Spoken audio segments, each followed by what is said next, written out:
Good morning, everybody. It's Chantel. And this is Fiona.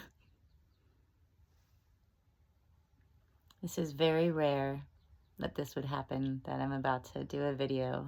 And here's my kitty cat.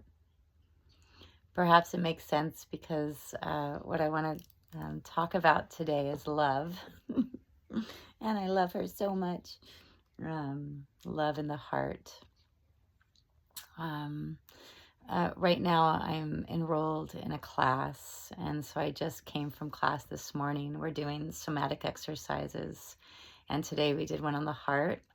And in this particular exercise, you place hands on to discover where is it that you can touch that makes your heart feel most supported. And so we did this exercise, and I discovered that your heart is about here, and we have this rib cage, these ribs that branch out like this, and in between the ribs are intercostal muscles, and I just felt like they were tight. So my fingertips began to kind of just not massage, but almost like apply pressure to that area to free up what was underneath. And in so doing, by freeing up this tissue, my heart felt so much more open. My rib cage felt more free, and I had greater access to my breath. So it was a really profound experience to begin my day like that, and to also acknowledge this deep love I have in my heart for someone in particular. I have a lot of love in my heart, obviously for my kitty, Fiona, who just sprinted away. I don't know where she is. Oh, there she is. She's looking outside. And I tend to be somebody who I really look around. When I go out into the world, I look to the birds, to nature, to people, to smiles. I look to my external environment, and that informs my internal experience. So when I look for love and peace and beauty around me, I then feel it and see it within. So that is part of my journey and my experience in life. It's something I seek and lives very strongly in me.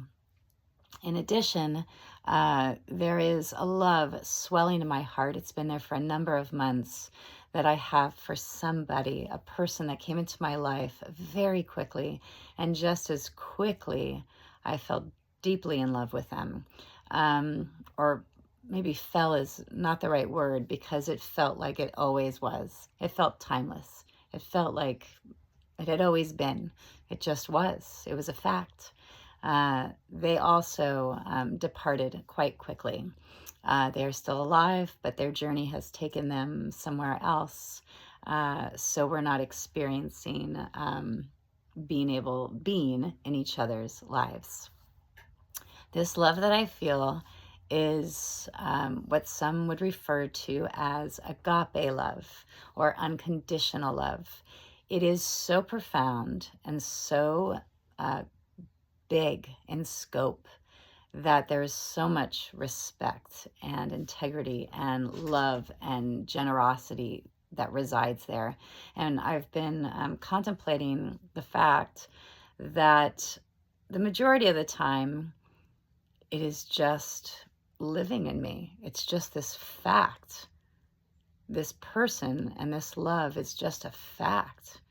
And it's so warm and expansive. That isn't to say that I'm not human. And there are days that I'm like, why? Like, we'd be so good. We'd be so good together. There are days like that. Yes, I'm human. That's my humanness. But the general feeling, and the one I'm with today, is just allowing this love to live in me and letting it be what it is, and not doing anything about it or changing anything about it. Just letting that love exist. So there's that. And then I'm going to read to you. I'm going to read to you a poem. I did my bibliomancy it wasn't exactly like I picked a random book. I picked a book that is called Love Sonnets, 100 Love Sonnets. So it was inevitable that what I opened to would be about love. So it's not like it was a great out of the blue sign. It was like pretty obvious. I was going to get the results I was looking for. Anyway, so I've had this book for a long time. The back says it's from the 90s. These Post-its from the 90s, mid 90s. Anyway, I opened up to a page that isn't marked with a Post-it. And it begins Matilde. It's on page 139 if you have this book. I really like this book because one side has the original, it's written originally in Spanish, and then it has a translation on the other side. So I'm going to read you this one. And when I opened the book, this fell out too, which is another one of his poems. So I think I'm going to read you both. They are both about love. Yeah, I think I'm going to read you both of them. So yeah. Matilde, where are you? Down there I noticed under my necktie and just above my heart, a certain pang of grief between my ribs.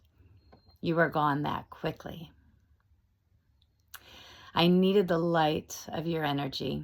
I looked around, devouring hope. I watched the void without you that is like a house.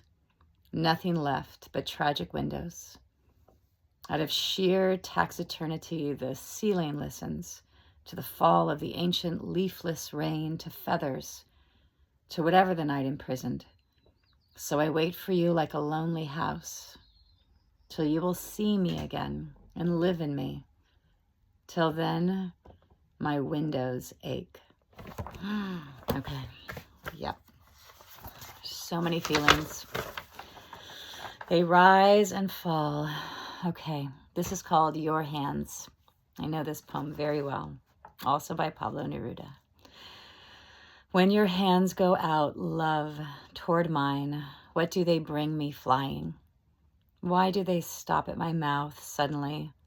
Why do I recognize them? As if then, before, I had touched them, as if before they existed, they had passed over my forehead, my waist. Their softness came flying over time, over the sea, over the smoke, over the spring. And when you placed your hands on my chest, I recognized those golden dove wings. I recognized that clay and that color of wheat. All the years of my life, I walked around looking for them. I went up the stairs. I crossed the roads. Trains carried me. Waters brought me. And in the skin of the grapes, I thought I touched you. The wood suddenly brought me your touch. The almond announced to me your secret softness until your hands closed on my chest, and there, like two wings, they ended their journey. Pablo Neruda. Oh my goodness. Love, love, love. Thank you so much for listening to me read, to me share something that's in my heart, someone that's in my heart. It's healing for me to say it aloud. It helps me. It heals me. It gives it light too, right? I think that's part of healing is we have these thoughts and feelings inside, and if I get to hold them and share them, it's transformative. It's a similar feeling I get when I listen to somebody and their journey and what they're moving through, especially when there's movement and journey to the story, right? How things have shifted, how things are landing, how things are changing, what action I'm taking, right? So it's a very what's the word I want? Actionable, movable, movement, journey. Yeah, it's something that really is alive, maybe? Yeah, it's an alive, moving, yeah, I guess like anything in nature is like that, right? Things blossom, they die, they come reborn again. You know, perhaps that's the expression. Anyway, I digress. Have a really good day. I hope whatever is living in your heart today gets to have some expression today. Much love. Until next time.